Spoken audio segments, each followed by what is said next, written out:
It's been nearly a year since the Sullenberger Aviation Museum opened its doors on the campus of Charlotte Douglas International Airport. And back then, our chief transportation correspondent and pilot May K. Beeler hosted a special show highlighting the exceptional features of the Smithsonian affiliate named after Captain C.B. Sully Sullenberger of the Miracle on the Hudson fame. His Airbus is the star attraction among dozens of other notable aircraft.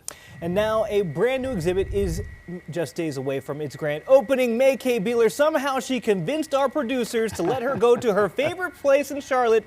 She's at the Sullenberger Museum with a special preview. May K., good morning. Good morning. You know, this is my happy place. I feel so blessed to be here. I've said it before, I'm going to say it again. If you think all museums are stuffy and stale and dusty and drab, well, you haven't been to the Sullenberger Aviation Museum. And if you have been, then you know why this is the premier aviation museum of the Southeast. And just when you thought things couldn't get any better, they have. They're opening a new gallery. It's called Aviation City. It's all about the past and breathing new life into the past with iconic airplanes. I have a special guest I want you to meet. Katie, come on over here. Katie Swearinger is the Vice President of Collections.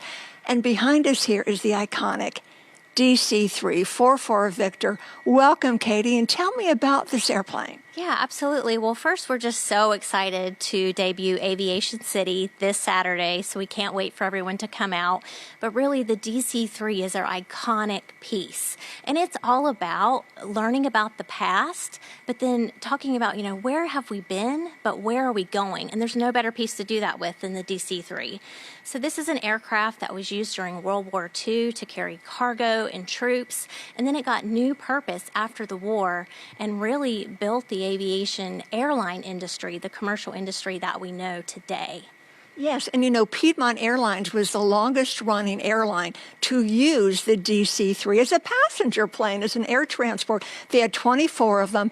This one here actually was built in the 40s but acquired in the 80s by Piedmont to use at air shows and for corporate events to represent Piedmont.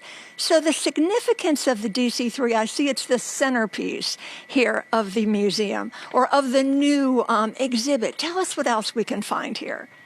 Well, first of all, just to talk about Piedmont Airlines, yes. That is a Carolina story. So the DC-3 tells so many stories, not only of World War II and passenger aircraft, but a really specific Carolina story with Piedmont Airlines. And they use this as their legacy aircraft because they really wanted to highlight how important the DC-3 was to the growing of their business, particularly in Charlotte and at this airport. Yes, and as the VP of Collections, you have so many great aircraft here. While you were waiting for this new hangar to be restored, because this is a 936 hangar, 44 Victor, the DC-3 sat out on the runway. Runway 523 was decommissioned. It was closed, but it sat out there, and you did a lot of extra work to make sure she was taken care of. Tell us about that. One of the most challenging parts of my job is taking care of all these huge artifacts, and they take up a lot of space. So when we closed down the museum in 2019 to reimagine a new exhibit experience, a lot of things had to be stored outside. Well, the DC-3 was one of those aircraft that we had to store outside, and we wanted to do everything we could to make sure that it really shined when we brought it back on exhibit. One of the biggest things that we did was work with American Airlines mechanics to take off the control surfaces, which are made of fabric. We stored those inside, and then when we were able to move the aircraft back into this hangar, back home, American Airlines mechanics helped us put those control surfaces back on. My team did a lot of polishing and washing of the aircraft, and we got dehumidifiers running inside the aircraft.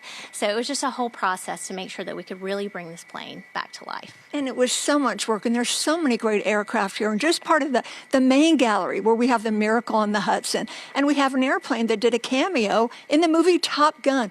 Do you have a favorite airplane here, or one that the public seems to really love the most?